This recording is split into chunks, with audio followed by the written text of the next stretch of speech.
প্রিয় শিক্ষার্থী বন্ধুরা, আশা করছি তোমরা সবাই ভালো আছো। কাদিরাবাদ ক্যান্টনমেন্ট সাইবার কলেজ কর্তৃক আয়োজিত অনলাইন ভিত্তিক আজকের অর্থনীতি ক্লাসে সকলকে স্বাগতম জানাচ্ছি। আমি স্বপন সর্দার, প্রভাষক, অর্থনীতি বিভাগ, Kadirabad cantonment cyber college, Kadirabad সেনানিবাস, নাটোর। শুরুতে আমরা আমাদের আজকের পাঠ পরিচিতি সম্পর্কে জেনে নেই। আজকে আমরা আমাদের অর্থনীতি দ্বিতীয় পত্রের সপ্তম অধ্যায়ের নাম মুদ্রাস্ফীতি, এই সপ্তম অধ্যায় থেকে আলোচনা করব। আজকে আমাদের পাঠের শিরোনাম হলো চাহিদা বৃদ্ধিজনিত মুদ্রাস্ফীতি এবং ব্যয় বৃদ্ধিজনিত মুদ্রাস্ফীতি। এই পাঠ শেষে শিক্ষার্থী বন্ধুরা আমরা যে বিষয়টি শিখতে পারবো সেটি হলো চাহিদা বৃদ্ধিজনিত মুদ্রাস্ফীতি সম্পর্কে আমরা জানতে পারব এবং ব্যয় বৃদ্ধিজনিত মুদ্রাস্ফীতি সম্পর্কে জানতে পারব। তো প্রথমে আমরা চাহিদা বৃদ্ধিজনিত মুদ্রাস্ফীতি কি এই বিষয়টি জেনে নেই। আমরা মুদ্রাস্ফীতি সম্পর্কিত প্রথম ক্লাসে দেখছিলাম যে মুদ্রাস্ফীতি হলো যখন একটি অর্থনীতিতে দ্রব্যমূল্য ক্রমাগত বৃদ্ধি পায় এবং অর্থের মূল্য ক্রমাগত হ্রাস পায়, তখন সেই পরিস্থিতিকে মুদ্রাস্ফীতি বা ইনফ্লেশন বলে। আজকে আমরা চাহিদা বৃদ্ধিজনিত মুদ্রাস্ফীতি দেখব। চাহিদা বৃদ্ধিজনিত মুদ্রাস্ফীতিটা কি? চাহিদা বৃদ্ধিজনিত মুদ্রাস্ফীতি হলো সমাজে কোনো কারণে সামগ্রিক চাহিদা বা চাহিদা বৃদ্ধির মাধ্যমে যদি দাম স্তর বৃদ্ধি পায়, তাহলে সেই দাম স্তর বৃদ্ধিকে আমরা চাহিদা বৃদ্ধিজনিত মুদ্রাস্ফীতি বা ডিমান্ডফুল ইনফ্লেশন বলে থাকি।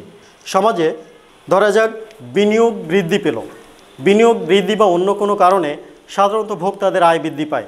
জনগণের আয় যদি বাড়ে বা ভোক্তার আয় যদি বাড়ে, তাহলে তার ক্রয় ক্ষমতা বা পারচেস পাওয়ারটা বৃদ্ধি পায়।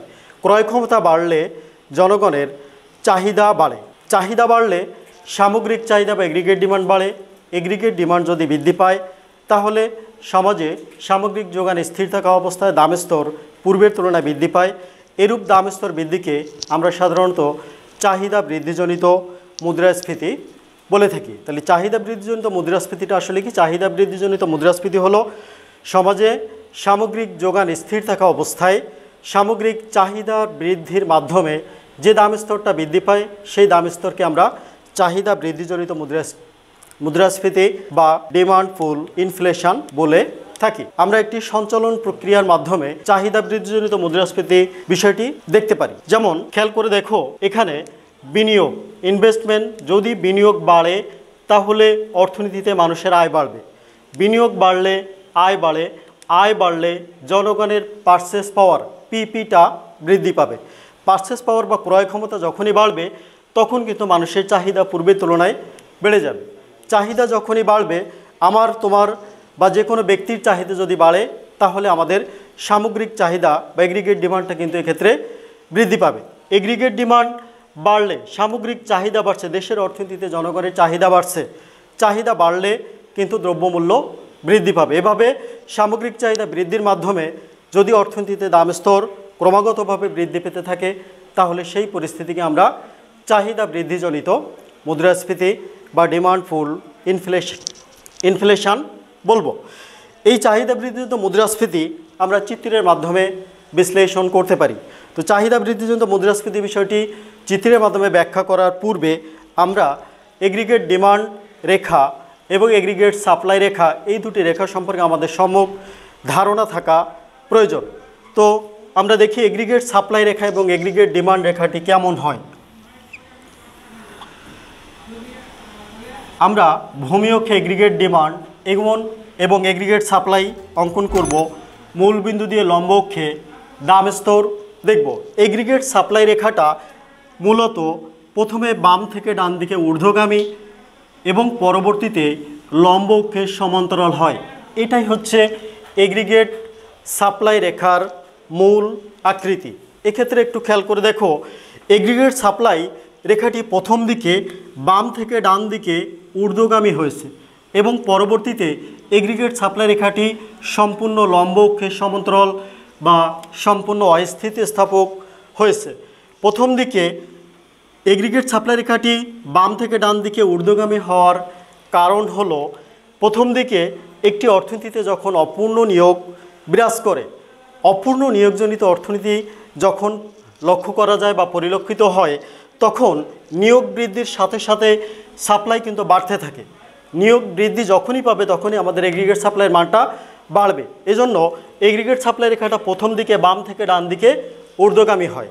এর পরবর্তীতে যখন পূর্ণ নিয়োগ চলে আসে, অর্থাৎ একটা অর্থনীতিতে মনে করো যে 4 কোটি লোক কর্মক্ষম আছে, এই 4 কোটি লোক যখন কর্মসংস্থানে প্রবেশ করে যাবে বা কর্মে প্রবেশ করে যাবে, তখন ওই অর্থনীতিতে আর কিন্তু উৎপাদন বাড়ানো সম্ভব নয়, কারণ উৎপাদন আর বাড়বে না। উৎপাদন বাড়াতে গেলে জনগণকে নিয়োগ করতে হবে, কর্মসংস্থানে তাদেরকে প্রবেশ করাতে হবে। যেহেতু আমার পূর্ণ নিয়োগ 4 কোটি লোক কর্মক্ষম আছে, এই 4 কোটি লোক যখন কর্মসংস্থানে প্রবেশ করবে, অতিরিক্ত আর কোনো শ্রমশক্তি না থাকার কারণে এই উৎপাদনটা কিন্তু এখান থেকে আর বাড়বে না, সামগ্রিক যোগান কিন্তু আর বাড়বে না। এই কারণে সামগ্রিক যোগান রেখাটা পূর্ণ নিয়োগ স্তরে কিন্তু লম্ব অক্ষের সমান্তরাল হয়, অর্থাৎ সম্পূর্ণ অস্থিতিস্থাপক হয়ে থাকে।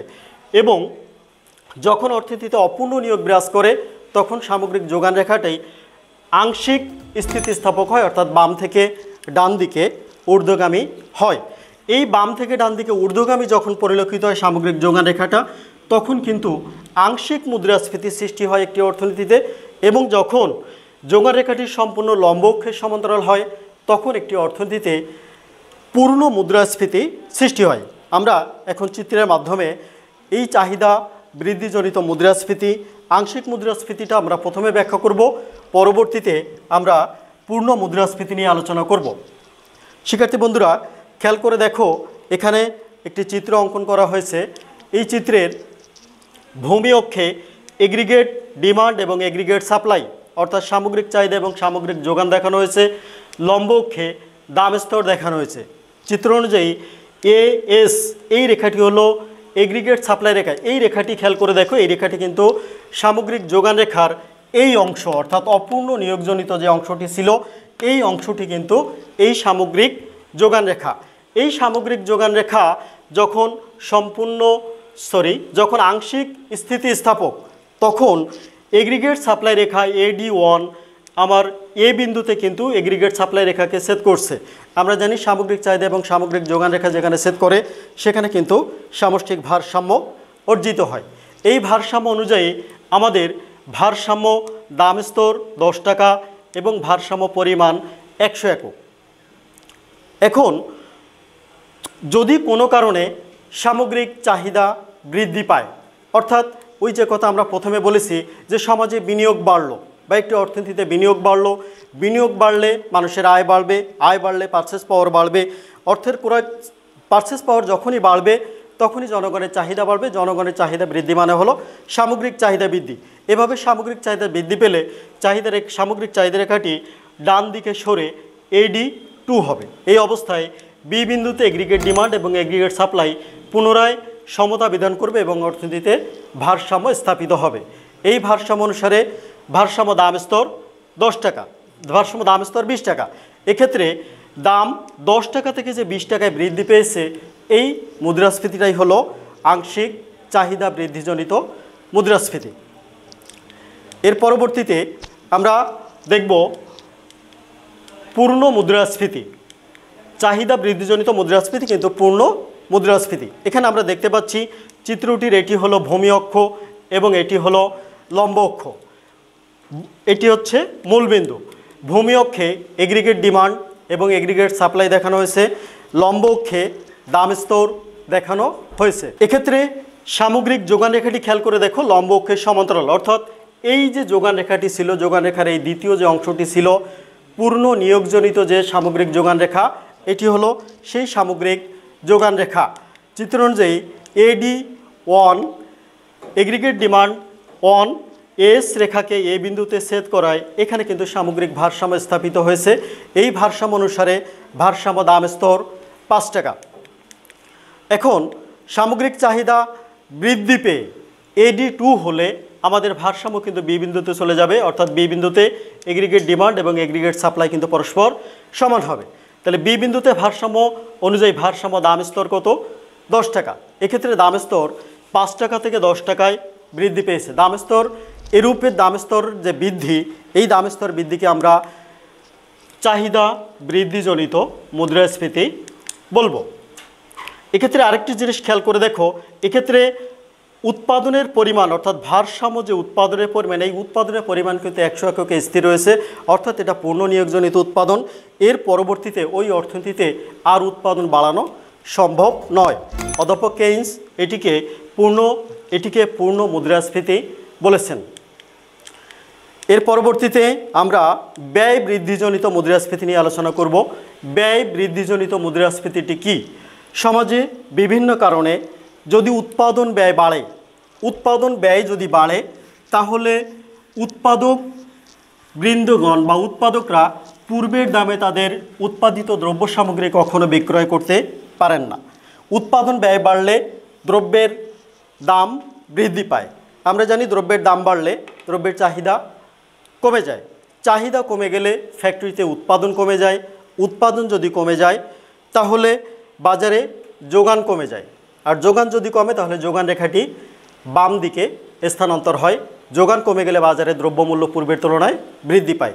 এরূপ দাম স্তর বৃদ্ধিকেই সাধারণত ব্যয় বৃদ্ধিজনিত মুদ্রাস্ফীতি হিসেবে চিহ্নিত করা হয়ে থাকে। যেমন খেয়াল করে দেখো, সমাজে বিভিন্ন কারণে উৎপাদন ব্যয় বাড়লে উৎপাদক পূর্বের দামে দ্রব্যটি বিক্রয় করতে পারে না। বাধ্য হয়ে উৎপাদক দ্রব্যের দাম বৃদ্ধি করে। দ্রব্যের দাম বাড়লে চাহিদা কমে। চাহিদা কমলে ফ্যাক্টরিতে উৎপাদন কমে যায়। উৎপাদন কমলে বাজারে যোগান কমে যায়। যোগান কমে গেলে সামগ্রিক যোগান কমে যায়। সামগ্রিক যোগান যদি কমে যায় তাহলে দাম স্তর পূর্বের তুলনায় বৃদ্ধি পায়। এরূপ দাম স্তর বৃদ্ধিকে আমরা ব্যয় বৃদ্ধিজনিত মুদ্রাস্ফীতি বা কস্ট পুল ইনফ্লেশন বলবো। চিত্রের মাধ্যমে আমরা ব্যয় বৃদ্ধিজনিত মুদ্রাস্ফীতির বিষয়টি ব্যাখ্যা করতে পারি। শিক্ষার্থী বন্ধুরা, এক্ষেত্রে খেয়াল করে দেখো, এক্ষেত্রে চিত্রে ভূমি অক্ষে এগ্রিগেট ডিমান্ড এবং এগ্রিগেট সাপ্লাই দেখানো হয়েছে, লম্ব অক্ষে দাম স্তর দেখানো হয়েছে। এডি হলো সামগ্রিক চাহিদা রেখা, এস ওয়ান হলো সামগ্রিক যোগান রেখা, এস টু হলো নতুন আরেকটি সামগ্রিক যোগান রেখা। চিত্র অনুযায়ী প্রাথমিক অবস্থায় এগ্রিগেট ডিমান্ড রেখা এগ্রিগেট সাপ্লাই নাম্বার 1 রেখাকে এই বিন্দুতে ছেদ করায় প্রাথমিক ভারসাম্য স্থাপিত হয়েছে। এই ভারসাম্য অনুসারে ভারসাম্য দাম স্তর 5 টাকা এবং ভারসাম্য উৎপাদনের পরিমাণ বা ভারসাম্য পরিমাণ 150 একক। এখন যদি উৎপাদন ব্যয় বাড়ে, যদি উৎপাদন ব্যয়টা বাড়ে তাহলে দ্রব্যের দাম বাড়বে। দাম বাড়লে চাহিদা কমবে। চাহিদা কমলে উৎপাদন কমে যাবে। উৎপাদন যদি কমে যায় তাহলে বাজারে যোগান কমে যাবে। যোগান কমে গেলে সামগ্রিক যোগানও এই অবস্থায় কমে যাবে। সামগ্রিক যোগান যদি বাজারে যোগান যদি কমে যায় তাহলে দাম স্তরটা বৃদ্ধি পাবে এবং মুদ্রাস্ফীতি সৃষ্টি হবে। সামগ্রিক যোগান যদি কমে, আমরা জানি যোগান কমলে যোগান রেখাটি বাম দিকে স্থানান্তরিত হয়। এক্ষেত্রে একই অবস্থা, উৎপাদন ব্যয় বৃদ্ধির মাধ্যমে সামগ্রিক যোগান কমলে এই যোগান রেখাটি এস ওয়ান থেকে বাম দিকে স্থানান্তরিত হয়ে এস টু হয়। সেক্ষেত্রে বি বিন্দুতে নতুন ভারসাম্য স্থাপিত হয়। এই ভারসাম্য অনুসারে ভারসাম্য দাম স্তর 10 টাকা এবং ভারসাম্য পরিমাণ 100 একক। অর্থাৎ ভারসাম্য পরিমাণ পূর্বের তুলনায় ক্ষেত্রে কমে গেছে এবং ভারসাম্য দাম স্তর 5 টাকা থেকে 10 টাকায় বৃদ্ধি পেয়েছে। এরূপ দাম স্তর বৃদ্ধিকে কস্ট পুল ইনফ্লেশন বা ব্যয় বৃদ্ধিজনিত মুদ্রাস্ফীতি বলা হয়। ব্যয় বৃদ্ধিজনিত মুদ্রাস্ফীতি বলা হয়। তো শিক্ষার্থী বন্ধুরা, আজকে আমরা চাহিদা বৃদ্ধিজনিত মুদ্রাস্ফীতি এবং ব্যয় বৃদ্ধিজনিত মুদ্রাস্ফীতি সম্পর্কে আলোচনা করেছি এবং এই দুই প্রকার মুদ্রাস্ফীতি দেখেছি কোনটা কিভাবে সৃষ্টি হয়, কোন কারণে সৃষ্টি হয়। এখন আমরা আজকের পাঠ থেকে তোমাদের একটি বাসার কাজ দিব। বাসার কাজটি তোমরা অবশ্যই করবে। সেটি হলো চাহিদা বৃদ্ধিজনিত মুদ্রাস্ফীতি এবং ব্যয় বৃদ্ধিজনিত মুদ্রাস্ফীতি আলোচনার মাধ্যমে বা ভিডিওটি দেখার মাধ্যমে তোমরা এই দুই প্রকার মুদ্রাস্ফীতির পার্থক্য নির্ণয় করবে এবং সেটি তোমরা আত্মস্থ করে ফেলবে। তো আজকে আর কথা বলবো না, আজকে এ পর্যন্তই। সকলকে আবারও ধন্যবাদ জানিয়ে আজকের মতো এখানেই শেষ করছি। সকলকে ধন্যবাদ।